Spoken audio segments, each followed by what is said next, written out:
became Muslim, and mashallah, he himself has many, centers of learning about Islam for new Muslims in Indonesia, and centered madrasas for learning about Islam as well for students. So, mashallah, tabarakallah. Inshallah, kita bisa mulai inshallah ta'ala, Syekh. Inshallah, untuk mempersiapkan waktu. And once again, Eid Mubarak to everyone. Taqabbalallahu minna wa minkum jami'an. Jazakallahu khairan katsiran. Syukran Ustaz Ones. Jazakallahu khair. Bismillahirrahmanirrahim.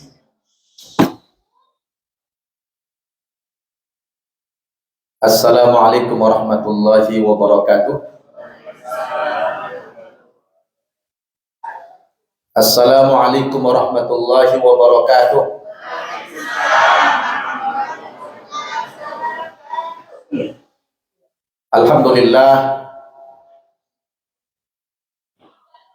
Alhamdulillahilladzi allafa baina qulubina fa asbahna bi ni'matihi ikhwana. Wassalatu wassalamu ala Rasulillah Sayyidina Muhammad ibn Abdullah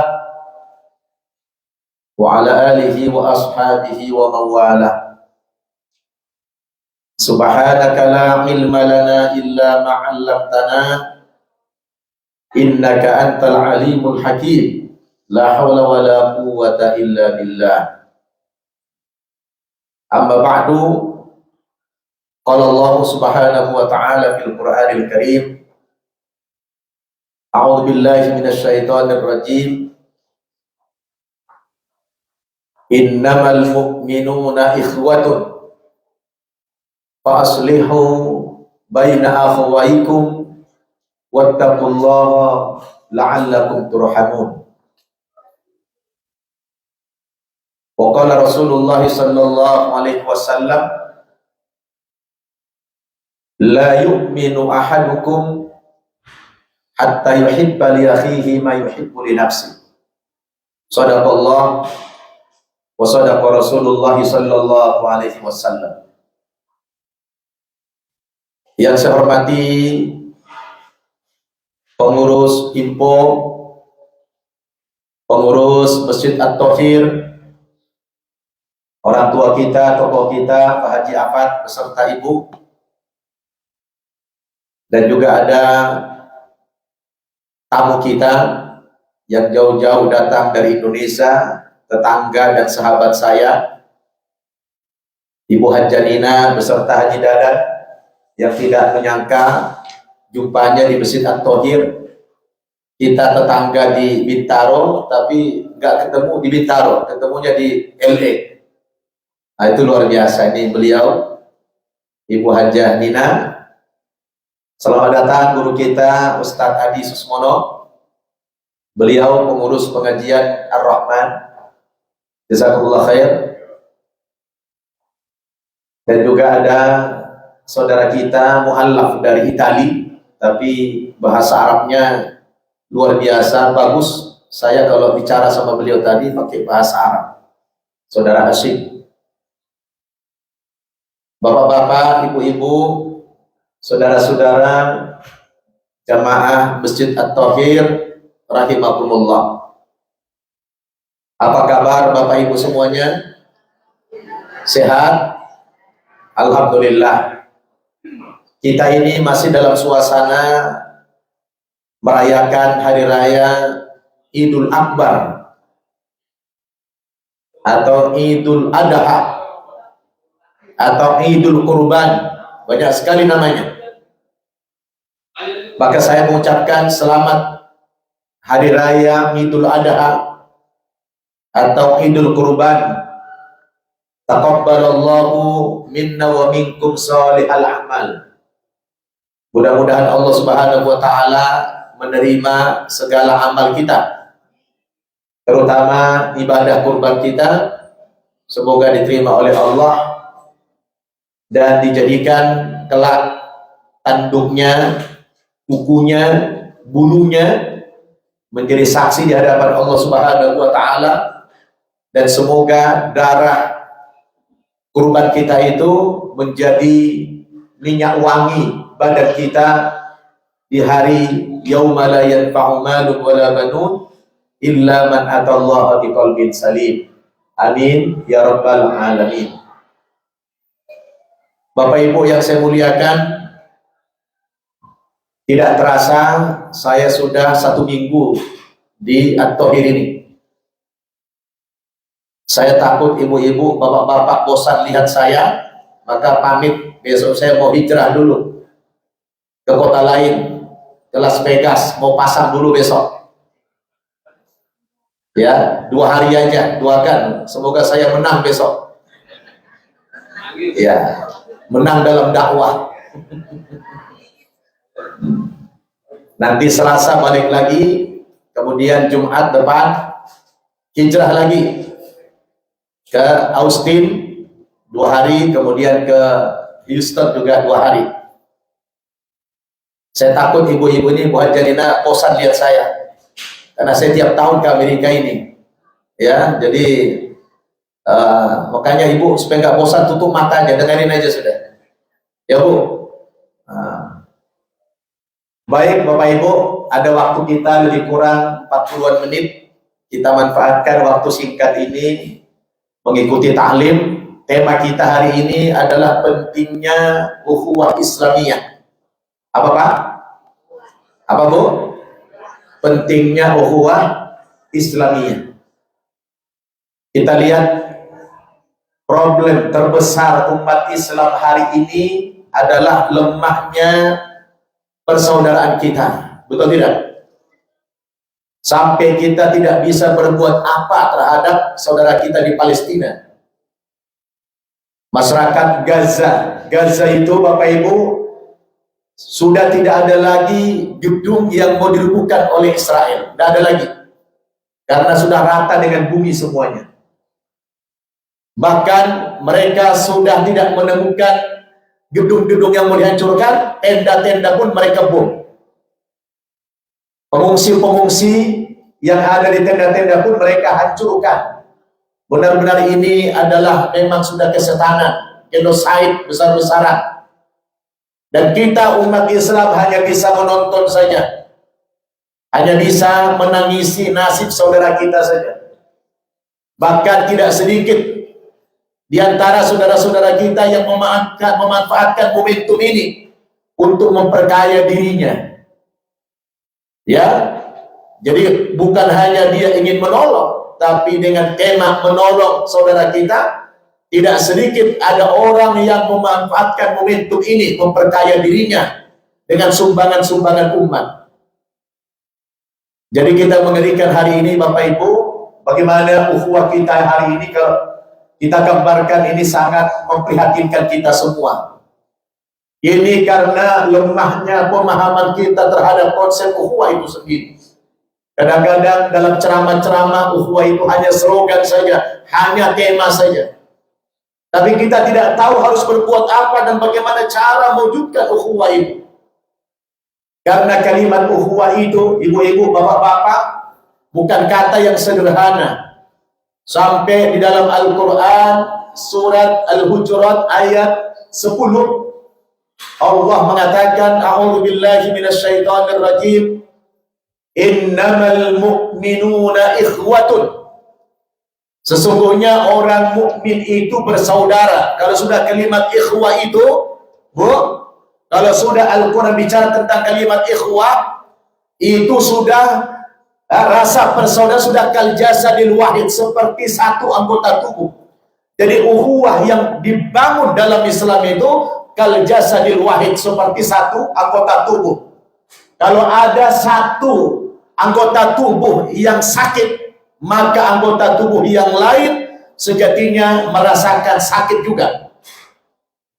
Kaki yang tersandung batu, mulut tanpa diperintah dia teriak, aduh.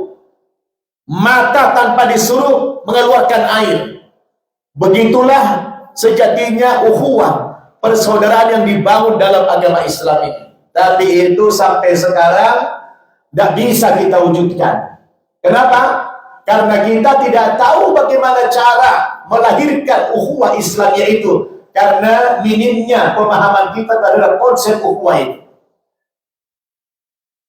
Bu, kenapa sampai hari ini kita tidak bisa membangun ukhuwah itu? Jangankan dalam komunitas yang besar, kita di Amerika ini saja yang jumlah kita sedikit, umat Islam Indonesia saja tidak bisa bersatu. Betul nggak?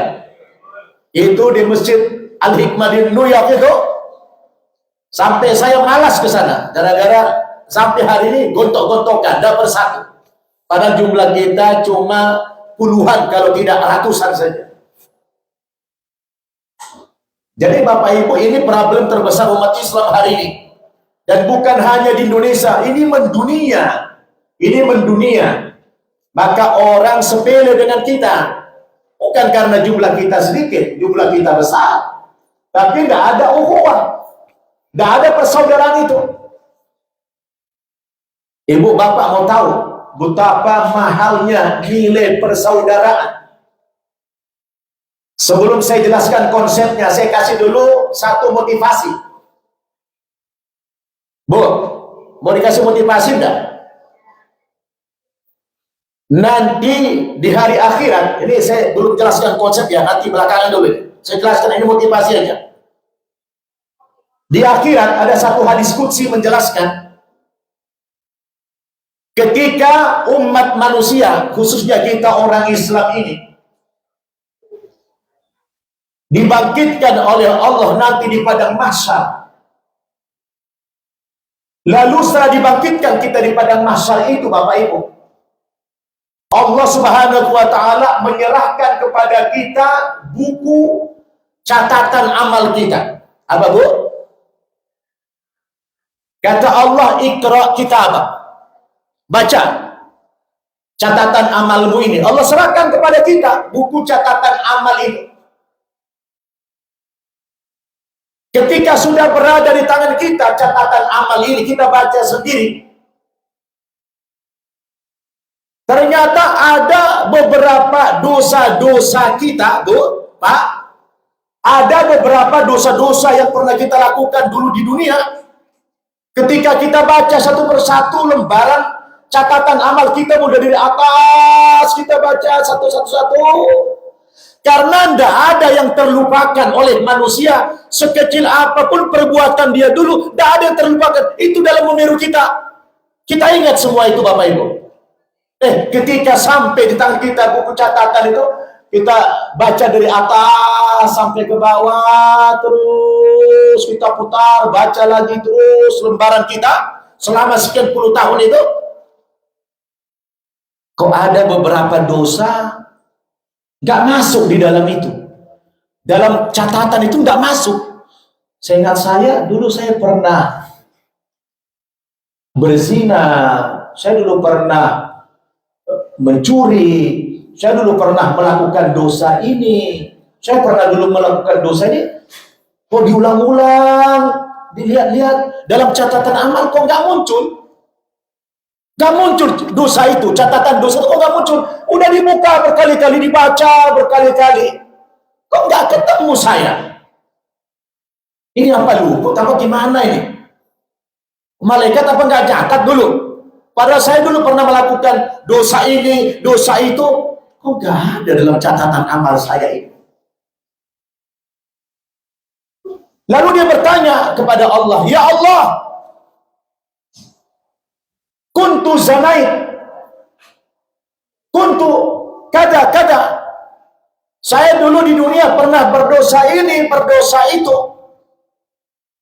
Tetapi kenapa ya Allah, dalam catatan amal saya ini kok tidak muncul itu dosa-dosa saya? Apa kata Allah? Ya ibadi, wahai hamba-hambaku, kata Allah, betul, kau dulu pernah melakukan dosa ini, kau dulu mencuri, kau dulu berbohong, kau dulu berzina, kau melakukan dosa ini, dosa itu, betul. Tetapi itu aku hapus sebagian dosamu, kata Allah, karena kau dulu di dunia selalu menutupi aib saudaramu. Kau dulu di dunia selalu menutupi aib saudaramu.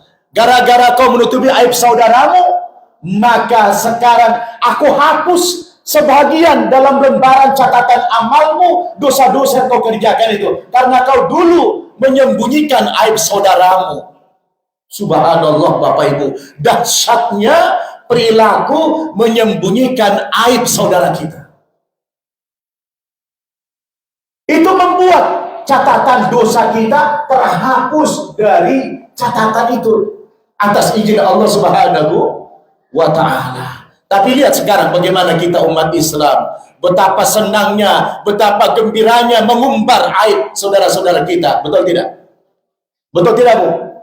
Sebuah kebanggaan, bahkan kebahagiaan bagi kita, kebahagiaan yang puncaknya kalau kita sudah berhasil membuka semua aib-aib saudara kita, dan itu yang membuat ukhuwah kita terganggu. Betul tidak? Jadi Bapak Ibu, dahsyatnya menutupi aib saudara itu membuat beberapa catatan dosa kita dihapus sama Allah Subhanahu wa Ta'ala. Senang nggak kita Bapak Ibu? Senang tidak kalau catatan dosa kita dihapus sebagian oleh Allah? Senang tidak? Akibat apa? Kenapa, Bu? Karena kita di dunia selalu menutup aib saudara kita. Kata Nabi, man satara musliman satarahullahu fid dunya wal akhirah. Barang siapa yang menutup aib saudaranya di dunia ini, maka Allah Subhanahu wa Ta'ala akan menutup aib-aibnya di dunia dan di akhirat. Kalau itu bisa kita lakukan Bapak Ibu, itu satu kemajuan yang luar biasa terbentuknya ukhuwah Islamiyah di masyarakat kita. Dan ini adalah menjadi penyebab banyak kita perpecahan, betul tidak? Karena kita suka membuka aib saudara-saudara kita. Maka ini problem besar kita, sangat mendesak. Bu, sangat apa? Sangat mendesak kita sekarang ini merapatkan barisan kita, mengokohkan persaudaraan kita, karena hari ini umat Islam di mana-mana disolimi, ditindas umat Islam hari ini. Ini karena kesalahan kita sendiri. Sekali lagi, bukan karena jumlah kita yang sedikit, jumlah kita besar. Lalu bagaimana Ustaz cara kita melahirkan, mewujudkan ukhuwah Islamiyah itu? Saya ingin sampaikan konsepnya, mudah-mudahan Bapak Ibu bisa kita praktekin. Mau saya kasih? Tolong Ibu dicatat di HP-nya. Penting ini. Bagaimana kiat-kiat melahirkan ukhuwah Islamiyah? Insya Allah siapa yang mengamalkan ini, maka kita ini laksana satu anggota tubuh nantinya. Yang kata Nabi, la yu'minu ahadukum hatta yuhibba li akhihi ma yuhibbu li nafsi. Tidak main-main itu. Kamu tidak termasuk orang yang beriman. Ancaman Nabi, tidak main-main itu. Sampai kalimat la yu'minu ahadukum, kamu tidak termasuk orang beriman. Kamu bukan mukmin. Hatta yuhibba li akhihi ma yuhibbu li nafsi, sampai kamu mencintai saudaramu muslim seperti engkau mencintai jasadmu sendiri. Bagaimana kau mencintai jasadmu, dirimu sendiri, begitulah kau memperlakukan saudaramu. Oh, kalau sudah begitu luar biasa Bapak Ibu ukhuwah itu. Betul tidak? Luar biasa. Tidak ada problem kita, tidak ada kesulitan apa-apa kita kalau sudah umat Islam seperti satu anggota tubuh. Bagaimana kiat? Yang pertama, cara melahirkan ukhuwah Islamiyah itu adalah kita awali dulu dari saling ta'aruf. Apa Bu? Saling ta'aruf. Kata orang tak kenal maka ta'aruf. Nah, tak kenal maka ya ta'aruf. Benar nggak? Ya, bagaimana? Masa tak kenal maka tak sayang? Tidak begitu. Tak kenal maka ta'aruf. Ya kenalan. Allah mengatakan dalam Al-Quran surat Al-Hujurat ayat 13, ya ayyuhan nas Inna khalaqnakum min dzakari wa untha wa ja'alnakum syu'uban wa qabaila lita'arafu. Inna akramakum indallahi atqakum. Wahai umat manusia, kamu aku ciptakan dari jenis laki-laki dan perempuan.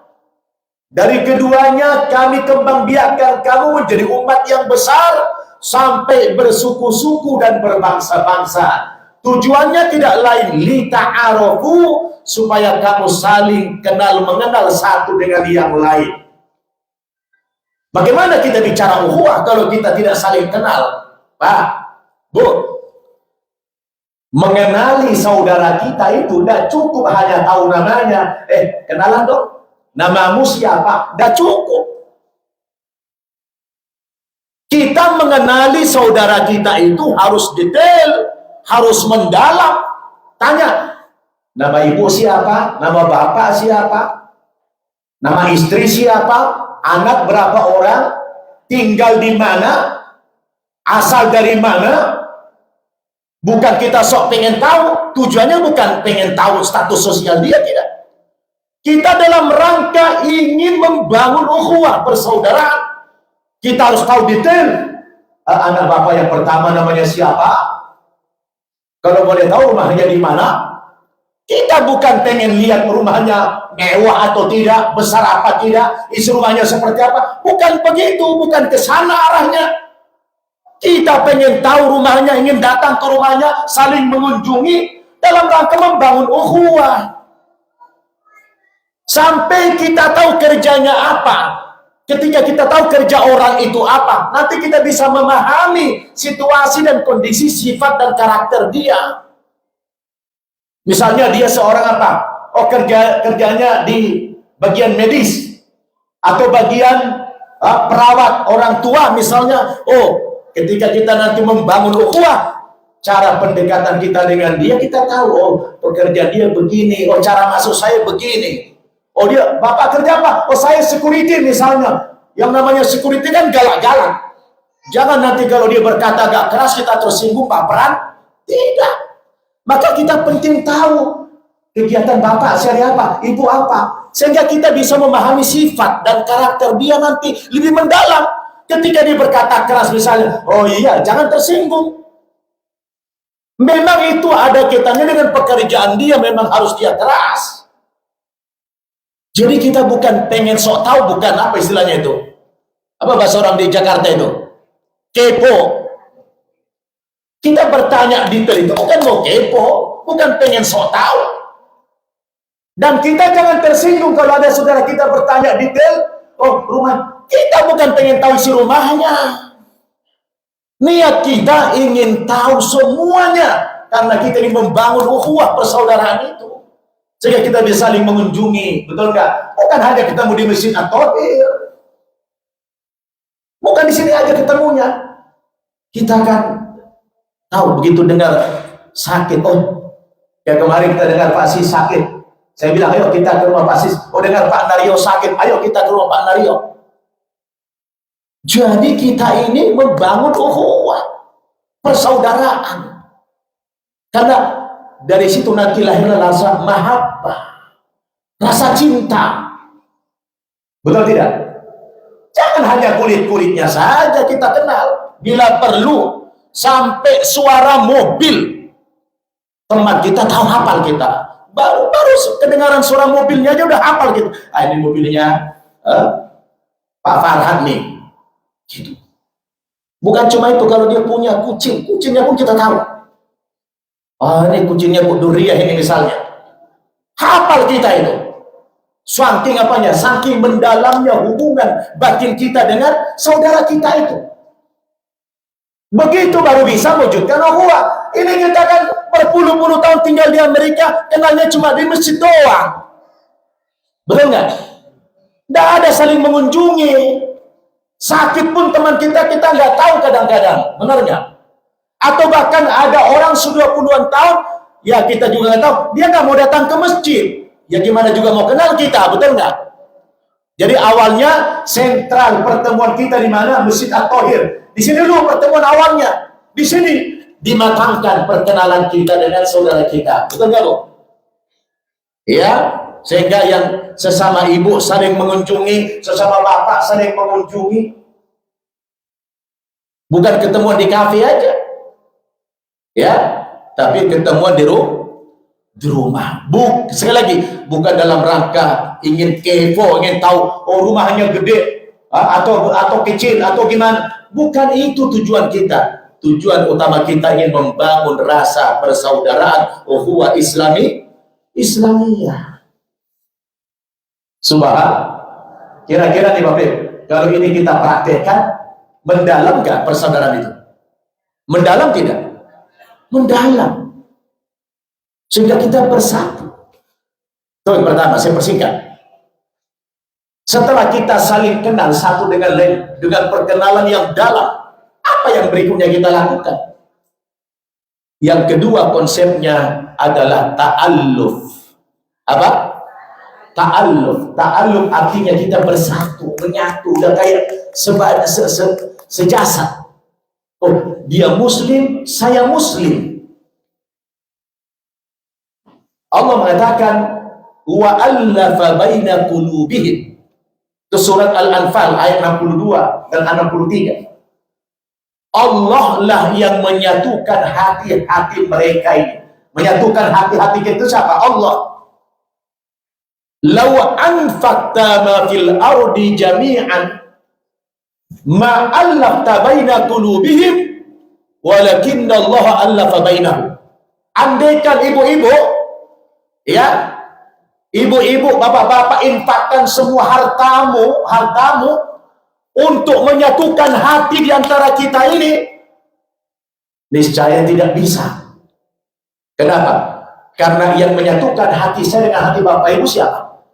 Allah.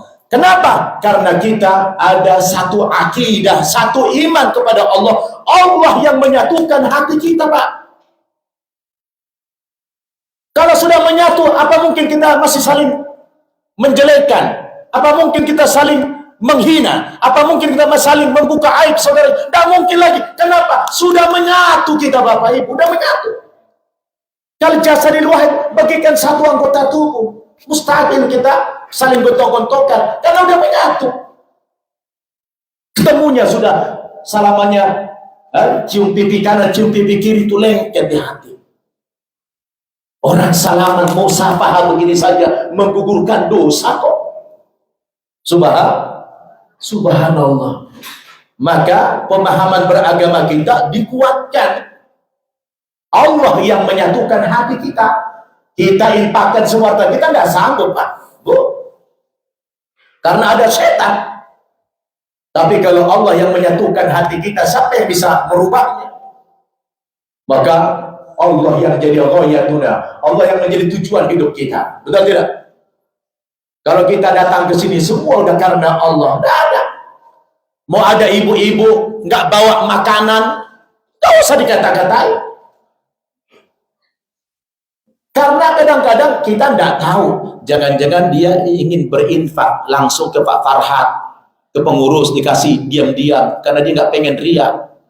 Ada loh jamaah yang ngomong sama saya, Ustaz, saya kadang-kadang serba susah katanya. Saya ingin menjaga hati. Wallahi, dia ngomong sama saya kadang-kadang ingin menjaga hati Ustaz. Saya berinfak itu tidak pengen dilihat orang. Sehingga saya diam-diam kasih ribuan dolar. Kan main-main. Tapi akhirnya karena istri saya kadang tidak bawa apa-apa, sehingga dia pikir tidak ada kontribusi apa-apa. Sampai ada ngomong gitu sama saya. Semestinya itu tidak perlu terjadi. Bukankah bersedekah, memberi makan orang itu, setiap butirnya itu besar sekali pahalanya? Betul tidak? Ikhlas karena Allah Subhanahu wa ta'ala. Mau dia bawa potluck apa tidak, itu tidak urusan. Dia mungkin tidak sanggup, tidak ada waktu masak. Mungkin dia tidak pandai memasak juga. Daripada dia paksakan masak, ya, yang tadinya mau manis malah kasih garam yang banyak, malah diomongin sama ibu-ibu yang lain. Betul nggak? Mending saya diam-diam aja deh, infak aja deh, yang nilainya besar. Jadi ini persoalan hati, betul tidak? Allah kalau sudah menjadi tujuan kita, bersatu kita. Tidak ada kata-katain. Karena hidup ini berputar hidup ini. Maka kita suruh tawaf. Tawaf itu bukan cuma berputar dari Hajar Aswad kembali ke Hajar Aswad. Itu miniatur kehidupan. Allah memutar kehidupan kita. Wa tilkal ayyamu nudawiluha bainan nas. Allah putar keadaan kita. Mungkin hari ini di atas ekonomi kita, besok bisa tiba-tiba di bawah. Atau yang hari ini di bawah, besok tiba-tiba di atas. Maka tidak usah seuzon kepada siapapun. Betul tidak? Bangun hati itu, kebersihan hati. Kau infakkan semua hartamu, menyatukan hati. Tidak bisa. Allah yang menyatukan hati kita. Wa'allafa baina qulubihim. Allah yang menyatukan hati-hati mereka. Maka setelah kita saling ta'aruf, saling kenal satu dengan yang lain, maka yang kita bangun itu adalah persatuan. Menyatu kita. Kemudian setelah kita menyatu, apa yang kita lakukan? Yang ketiga konsepnya adalah ta'awun. Apa bu? Ta'awun. Ta'awun itu artinya saling tolong menolong. Saling tolong menolong. Karena hidup berputar, kita saling bantu membantu, saling bahu membahu, tolong menolong satu dengan yang lain. Tapi dalam hal yang baik saja. Allah sebutkan dalam Al-Quran surat Al-Ma'idah ayat 2, wa ta'awanu 'alal birri wat taqwa wa la ta'awanu 'alal itsmi wal 'udwan. Bertolong-tolonganlah kamu dalam perbuatan baik dan jangan sampai kamu bertolong-tolongan dalam perbuatan jahat dan permusuhan. Bu, kalau ada sipulan tidak suka dengan sipulanah, ini ngomporin, jangan mau diajak untuk membenci sipulanah. Ya. Tapi nasihati dia, ibu, ya, itu saudara kita, dia kan muslim juga. Ya, manusia kan berubah-ubah. Mungkin dia khilaf, maafkan kesalahan dia. Bukankah wal afina 'anil nas, sifat memaafkan manusia itu nanti sebahagian amal-amal kita tidak dihisab oleh Allah Subhanahu wa taala. Dosa-dosa kita tidak dihisab oleh Allah Subhanahu wa taala karena kita punya sifat pemaaf kepada orang lain.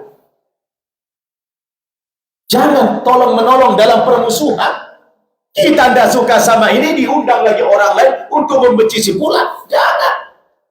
Itu kejahatan yang luar biasa. Ini bukan multi level marketing, membangun jaringan, betul nggak? Kita cegah. Itu bagian daripada kemungkaran, permusuhan itu kemungkaran, cegah dia. Bukan kita malah ta'awun, tolong menolong di situ. Dalam menyebar permusuhan, menyebar fitnah, menyebar aib, tidak boleh. Wah, indah konsep ukhuwah dalam Islam itu, Bapak Ibu. Jadi ta'awun, saling tolong menolong. Oh, ada kalanya dia lagi kesulitan uang, bayar kontrakan misalnya, ada kita bantu. Jangan pernah katakan tidak ada. Kalau ada, jangan bilang tidak ada. Nanti malaikat mengaminkan kalimat ibu tidak ada, benar-benar itu tidak ada, betul. Betul tidak? Tidak bisa banyak, bantu sedikit, meringankan beban saudara kita.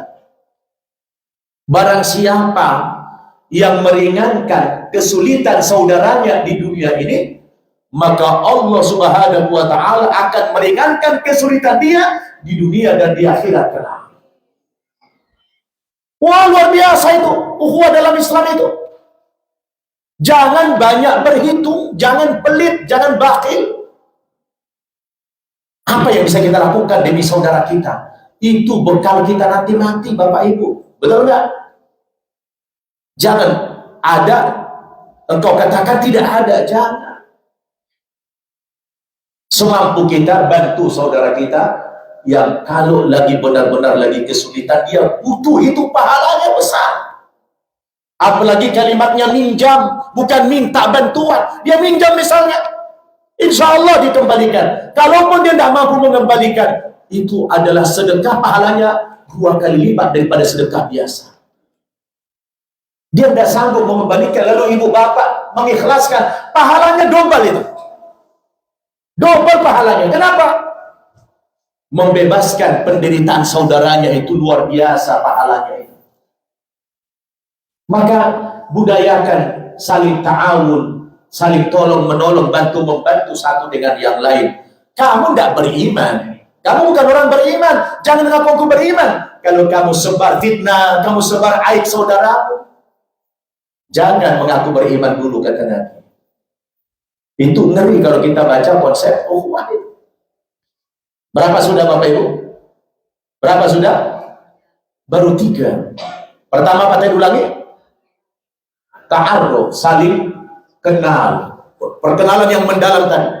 Yang kedua, saling ta'alluq, menyatu. Yang ketiga, ta'awun. Yang keempat adalah tarahum. Apa Bu? Tarahum. Apa itu tarahum? Saling berkasih sayang. Ya Allah, indah banget kalau udah jumpa itu.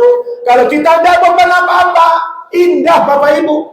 Apalagi saling memberikan hadiah. Kata Nabi, tahadu tahabbu. Coba Bu ikutin. Tahadu, ayo. Tahadu tahabbu. Saling memberikan hadiahlah kamu, maka kamu saling berkasih sayang. Oh, saling tukar hadiah itu melahirkan cinta dan kasih sayang. Allah mengatakan dalam surat Al-Fat ayat 29, Muhammadur Rasulullah walladzina ma'ahu asyidda'u 'alal kuffar ruhama'u bainahum. Muhammad itu adalah utusan Allah. Orang-orang yang mengaku sebagai pengikut Nabi Muhammad, dia punya beberapa ciri, beberapa sifat. Sifat yang pertama, pengikut Nabi Muhammad itu asyidda 'alal kuffar. Dia tegas terhadap orang kafir dan juga kekafiran. Tegas. Terutama dalam masalah akidah, tidak ada basa-basi. Lakum dinukum waliyadin, bagimu agamamu, bagiku agamamu. Tegas kita. Tapi dengan sesama muslim, ruhama'u bainakum, mereka saling berkasih sayang. Ini kadang-kadang dibalik. Giliran sama non muslim dia bukan main berkasih sayang, sama orang Islam kejamnya minta ampun. Ada nggak yang model begitu Bu? Ada nggak orang Islam kayak begitu Bu? Coba Bu, ada nggak? Sama orang non muslim dia wah cipika-cipiki, tapi sama orang Islam dia mukanya sadis. Wah, buang muka aja. Ada nggak? Itu bukan ciri pengikut Nabi Muhammad.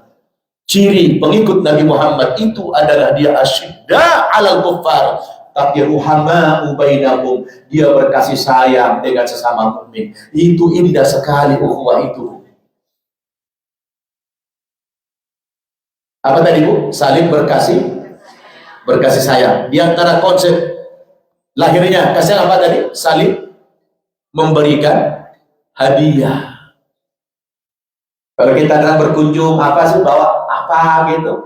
Ada apa namanya itu? Buah tangan lah.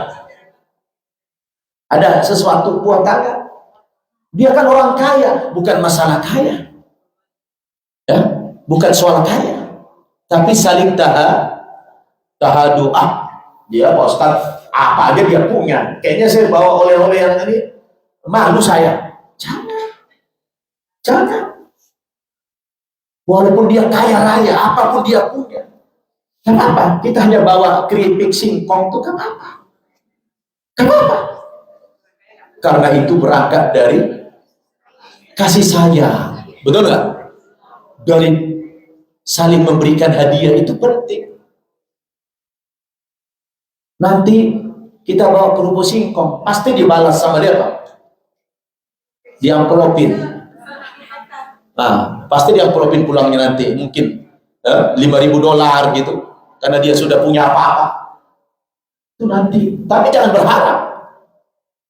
Gak boleh berharap kepada makhluk, berharaplah kepada Allah. Kita membawa hadiah itu tujuannya apa? Untuk membangun kasih sayang tadi, ukhuwah itu. Sudah berapa? Ta'aruf, ta'alluq, ta'awun, apa lagi? Tarahum. Tarahum, berkasih, saling berkasih sayang. Apalagi takalluf. Takalluf artinya saling bekerja sama, gotong royong. Ya, di situ katanya ada tolong menolong, ini juga ada. Kalau tolong menolong ini lebih personal. Tolong menolong itu lebih personal. Tapi kalau takalluf ini lebih jama'i. Berjamaah. Ya kita bersih-bersih masjid, gotong royong, bekerja sama. Setelah bekerja sama, lalu apa? Sama-sama kerja. Jangan pula ada yang nonton jadi mandor. Jadi bekerja sama dan sama-sama kerja. Oh, itu bekasnya dalam hati kita, Bu, Pak. Kalau sudah begitu, asik. Nggak usah undang orang ke sini, kita aja yuk. Hari apa yang bisa sepakat? Dibuat jadwalnya. Misalnya, yuk ada jadwal bersih-bersih masjid, rame-rame. Oh, saya Ustadz, Pak Farhad, bisanya hanya di hari ini saya libur. Oke, yang bisa hari ini, ayo rame-rame. Yang bisa di hari Ahad, ayo gotong royong bersih-bersih. Ada yang ngedot, ada yang ngepel, ada subhan. Dalam rangka apa? Mewujudkan ukhuwah Islamiyah. Wah, indah. Dan puncak daripada konsep ukhuwah itu namanya al-ithar. Apa? Al-ithar. Apa itu al-ithar? Mendahulukan kepentingan saudaranya daripada kepentingan pribadinya. Wah, Bu, Pak, kalau udah begini konsepnya sampai kepada konsep ini, sorga sudah sorga itu. Ini konsep yang diperhatikan oleh sahabat. As-sabiquna al-awwaluna minal muhajirin wal ansar walladzina tabauhum bi ihsan radhiyallahu anhum wa radu'an. Ini sudah perilaku sahabat ini. Wa yu'tiruna ala anfusihim walau kana bihim khasasah. Mereka mendahulukan kepentingan saudaranya daripada kepentingan pribadinya sendiri. Bukankah ini problem bangsa kita? Kenapa bangsa kita hancur? Kenapa bangsa kita, bangsa yang kaya itu menjadi bangsa yang miskin? Karena pejabat-pejabat kita, pemimpin kita mendahulukan kepentingan pribadinya, kepentingan keluarganya, kepentingan golongannya, kepentingan partainya daripada kepentingan bangsa dan rakyatnya. Betul tidak? Bapak Ibu, ini puncak ukhuwah, mendahulukan kepentingan saudara daripada kepentingan pribadi. Ini yang dipraktikkan sahabat-sahabat Nabi dulu. Orang-orang muhajirin, orang-orang Makkah yang hijrah ke Madinah dulu, mereka tidak bisa bawa apa-apa. Mereka hanya bawa pakaian yang di badan. Kalaupun ada yang bisa ditenteng, hanya buat bekal di jalan aja. Harta mereka ditinggalkan. Semua rumah mereka tinggalkan. Keluarga, orang tua, sanak famili yang tidak berislam, mereka tinggalkan. Karena mereka yang beragama Islam yang sudah mengikuti agama Nabi, mereka tertindas di negeri Makkah. Maka Allah perintahkan mereka hijrah ke Madinah, hanya membawa pakaian yang di badan saja dan bekal di jalan saja. Dan mereka belum tahu medannya, mereka belum pernah ke Madinah, belum kenal saudara-saudara desa iman di Madinah. Tapi karena ini perintah dari Allah Subhanahu wa taala, mereka tertindas di negeri Makkah. Alaisa ardullahi wasi'atan fatuhajiru fiha.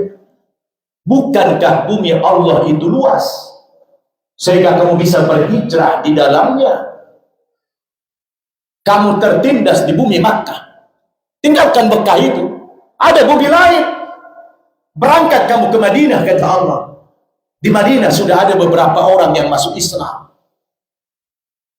Dan orang Madinah pun tidak tahu akan kedatangan kamu yang tidak diundang.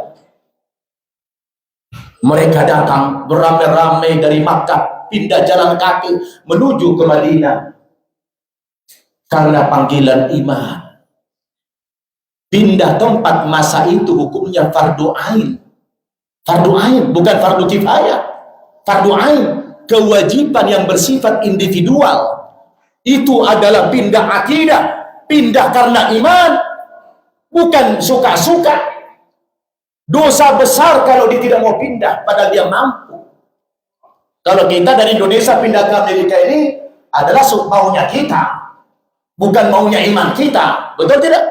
Bukan tuntutan iman kita pindah ke Amerika ini. Tapi saudara kita, Al-Muhajirin, pindah dari Makkah ke Madinah, itu karena tuntutan iman. Mereka tertindas di bumi Makkah. Allah perintahkan mereka hijrah ke Madinah. Kamu harus bebas dari penindasan itu. Tinggalkan orang tuamu, tinggalkan anakmu yang tidak beriman, tinggalkan suamimu, tinggalkan istrimu, tinggalkan harta bendamu, tinggalkan pekerjaanmu, tinggalkan semusamu. Mereka hijrah karena panggilan iman. Dan mereka tidak pikir apakah saya nanti akan hidup dan makan di Madinah. Tidak peduli. Karena ada panggilan iman dari Allah Subhanahu wa ta'ala. Itu fardu ain. Sama seperti kewajiban sholat. Kalau tidak sholat itu berdosa besar. Mereka hijrah ke Madinah. Tidak saling kenal. Baru Nabi ketika hijrah belakangan sampai di Madinah, sebelum mengenalkan satu sama lain, mula-mula Nabi bangun dulu tempat persatuan, tempat perkumpulan untuk menampung umat Islam yang tidak ada tempat tinggal. Dia bangun pertama kali Masjid Kuba. Apa Pak? Masjid Kuba di Madinah dibangun. Strategis banget tuh dibangun Masjid Kuba itu. Setelah itu yang dilakukan Nabi apa? Nabi persaudarakan setiap orang satu muhajirin satu dengan ansor, ditumpangkan di rumah dan satu tubuh. Subhanallah. Sehingga apa? Tidak ada yang terlantar sahabat Nabi di Madinah. Tidak ada. Maaf. Sampai ada sahabat di Madinah yang punya istri lebih daripada satu. Ada sahabat istrinya kafir, dia tinggalkan di Mekah, dia hijrah. Kata orang Madinah, orang Ansar, ya saudaraku Abdurrahman bin Auf, saya tahu kamu itu istrinya tidak muslimah. Kamu tinggalkan di Mekah. Dan aku kebetulan punya istri dua. Saya ikhlas menceraikan salah satu istriku supaya aku nikahkan dengan kau. Masya Allah, sampai sedalam itu bini pun disedekahkan. Allahu Akbar. Ada nggak di Amerika kayak begitu Pak? Ada? Hah? Ini masih ada yang jomblo soalnya ada? Ya memang belum ada yang punya dua. Ya bahaya kalau punya dua, bisa babak belur itu. Ya, alhamdulillah semuanya masih satu. Alhamdulillah satu di Amerika, satu di Indonesia. Allahu Akbar. Ya, Bu, dalam tidak persaudaraan itu? Dalam tidak. Kalau kita sudah sampai kepada kalimat al-ithar, ya Allah, surga sudah itu Pak. Ya, silakan masuk surga sudah. Udah, mau apa lagi? Udah surga itu. Kalau harta kita, harta saudara kita, Allahu Akbar. Apapun kesulitanmu saudaraku, saya berlebih, dikasih Allah berlebih.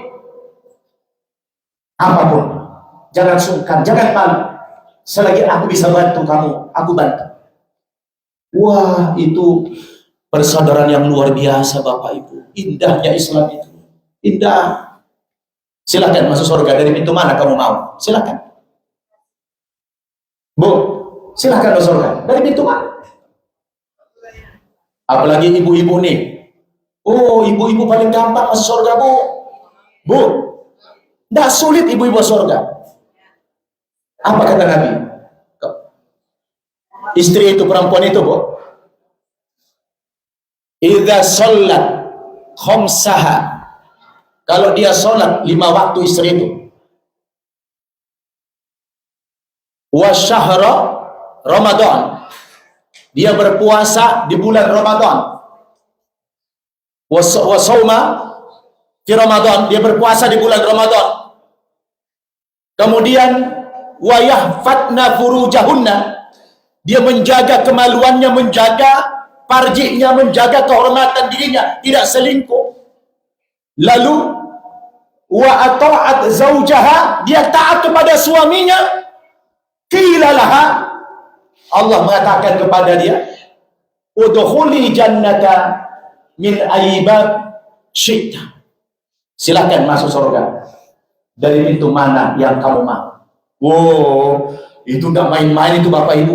Bu, cuma sholat 5 waktu, berpuasa di bulan Ramadan, menjaga kehormatan dirinya, taat kepada suaminya, suami yang memang taat, silakan masuk surga kata Allah dari pintu manapun yang kau mau.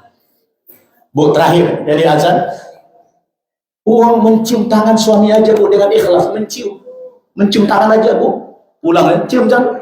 Itu katanya, kata ulama, pahalanya sama seperti mencium hajar aswad. Subhanallah, apalagi kalau tangan suami hitam. Aswad betul ya. Kabur, kabur, ya sudah, ganti lagi. Berarti kan nggak tanggung jawab. Ya, berarti suaminya tidak tanggung jawab. Kan dunia kan tidak selebar daun kelor, kata orang.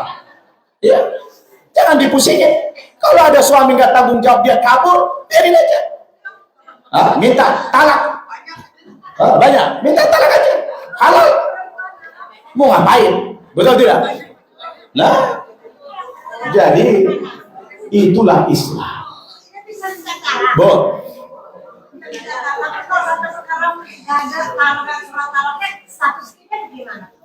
kembali kepada undang-undang pernikahan.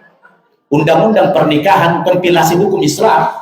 Apabila suami tidak memberikan nafkah lahir dan batin 6 bulan berturut-turut, dalam hukum kompilasi Islam itu jatuhlah talak 1. Kan ada disuruh baca itu. Kan ada disuruh baca itu. Ada kan kalau kita nikah itu dikasih buku nikah tuh.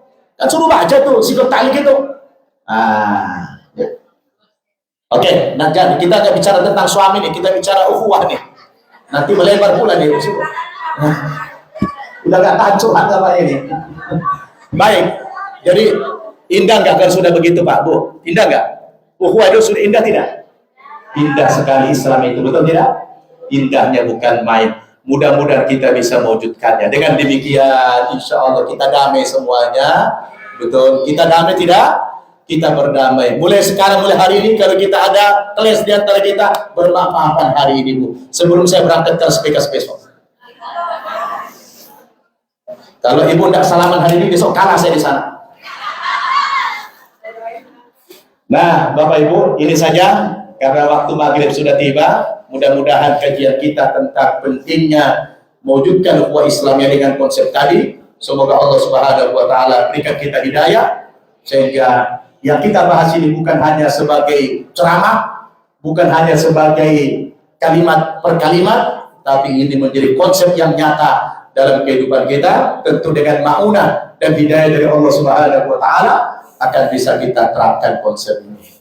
Demikian, nanti kita saling musafahat, saling bermaafan, mumpung kita masih berada di bulan yang penuh suci ini, di bulan Dzulhijjah ini yang berkah ini, ya, kita bersihkan hati kita semua. Kita udah tua-tua begini, mau apa lagi, betul tidak?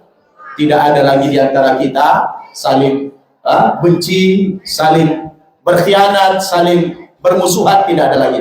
Tapi yang ada kita saling berkasih sayang karena Allah Subhanahu wa taala. Terima kasih, mudah-mudahan kajian kita berguna. bisa kita amalkan. Dan mari kita tutup dengan doa kafaratul majlis. Subhanakallahumma wa bihamdika asyhadu an la ilaha illa anta astaghfiruka wa atubu ilaik. Walhamdulillahirabbil alamin. Mohon maaf kalau ada kekurangan. Wassalamualaikum warahmatullahi wabarakatuh.